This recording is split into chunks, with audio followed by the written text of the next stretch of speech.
Hello Virgo, Dadhichi here from astrology.com.au. It's February 2017. Sometimes we demand so much of ourselves, and that's a pretty true statement for Virgo from what I found in my 35 years of practicing astrology. The tendency to be somewhat self-deprecating or self-critical is something you need to be watchful of during this cycle, because the North Node, or what we call Rahu, has been transiting through your sun sign for well over a year now, almost 18 months. And it's been moving through this part of your horoscope, and often can show a strong desire to achieve something in yourself that's not able to be fulfilled. So what happens as a result of that is a great deal of frustration. And when that frustration occurs, it's easy to to project that on other people. We see Neptune and right now Venus in the seventh house. You've had that conjunction of Venus and Neptune that we talked about that last month. That's leaving this seventh house of relationships. But it can show that you've been projecting either some unrealistic expectations on the relationship, probably as a result of not being able to meet those unrealistic expectations in yourself. So number one, this month I think it's important to be realistic about what it is you're hoping to achieve in your relationships. This is going to come to the fore very strongly after the 18th. The sun will move into your seventh house. This is the marital house. You've had the placement of Mercury in your fifth house.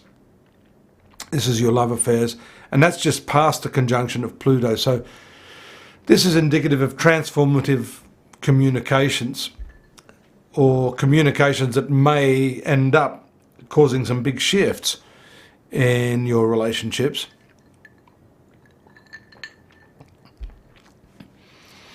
So after the 18th, when the sun, it'll be around the 21st, 22nd, you start to see the full impact of this. Maybe dredging up the past, having necessarily to go through the past to sort through some of these issues. No doubt there'll be some highly critical moments. And we see the volatility of the emotional and intimate side of your life as borne out by the conjunction of the moon and Mars in your eighth house. Moon firstly will make a brief contact with Uranus in this eighth house of sexuality, deeper emotional issues within the first couple of days of the month. And then later we see Mars on the 27th, actually, just towards the very end of the month. But you'll feel that probably for a week or so leading up to that. Mars making a conjunction with Uranus. Now, Mars for you is not a friendly planet. It relates to all of those things in your life that are shared.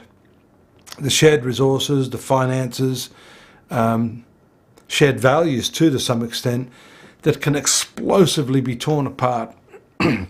It does have something to do with money. We've been talking about Jupiter's transit in this second house of finance for you, and that has been in the opposition to Uranus over the past couple of months, maybe even a little bit longer. And that has shaken up your value system to some extent. Jupiter, of course, is one of the planets ruling your marital house. It also relates to your business partnerships. So let's not talk about these transits being exclusively about romantic relationships. In your case, this could well spill over into your business associations and partnerships where you have your money tied up together. And expenses could spiral out of control under this. You could be doing quite well with your earnings as a result of Jupiter in the second house. There is a full moon taking place on the 11th in your 12th house of the sign of Leo, which is the house of expenses. We see the sun up until the 18th moving through the 6th house of debts. And we see that speculative house, the 5th house, creating a T-square. Mercury, Pluto with Uranus and Jupiter. It's passing now, but you're still not out of the woods yet. You need to be careful how you spend your money, and you need to be in consultation with significant others over this. Venus also moves into your 8th house, and that happens on the 1st or 2nd, if I'm not mistaken, 4th of February. Venus is a friendly planet. It is your finance planet. Again, we see the recurrent themes, and this is the way I normally look at a horoscope to get to pinpoint. It's not just one factor. There's a cumulative repetition of factors, such as the 2nd ruler, the money ruler, moving in the 8th house of loss, then moving in conjunction with Mars. That doesn't show that happening immediately, but I would say there's considerable passion and impulsiveness over your finances that would be supporting what I've said in the earlier part of your reading today. So how do you deal with that? I guess you need more consultation. Having that Mercury moving away from Pluto shows there could be some sort of manipulation in the discussions that you've been having. You've got to be careful to really keep your wits about you, even with people that you know. Everyone is looking after their own self. Everyone is doing the best they can for themselves.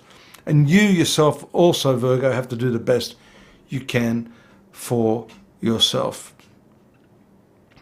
We see this Rahu moving backwards, unlike the other planets. It is pretty much generally moving in a retrograde direction. That will move eventually into your 12th house of spirituality. And that's going to be a very, very big lesson for you when that happens. I'm going to give you more on that next month when we talk, because it's nearing that point. It's going to be moving through this area of your horoscope for the first time in 18 years. Moving currently in the part of the zodiac, your sun sign, for the first time in 18 years. So this is significant, and a lot of the lessons are about you. And this month also how you are sharing your money and resources with others, and how you need to be less impulsive in the way you're spending. I think if you can do that, this will go a long way to shoring up your future security and also improving your relationships, generally speaking. You can get more on this at astrology.com.au. The monthly forecasts are there in writing. You don't have to listen to me yap for another 7 or 8 minutes. And don't forget, I've got the yearly readings there now, so you can get what I've said today and what is written there in the larger context of where you're going throughout 2017. Do look forward to your company again next month. Bear with me while I try to stop this. I'll say goodbye now.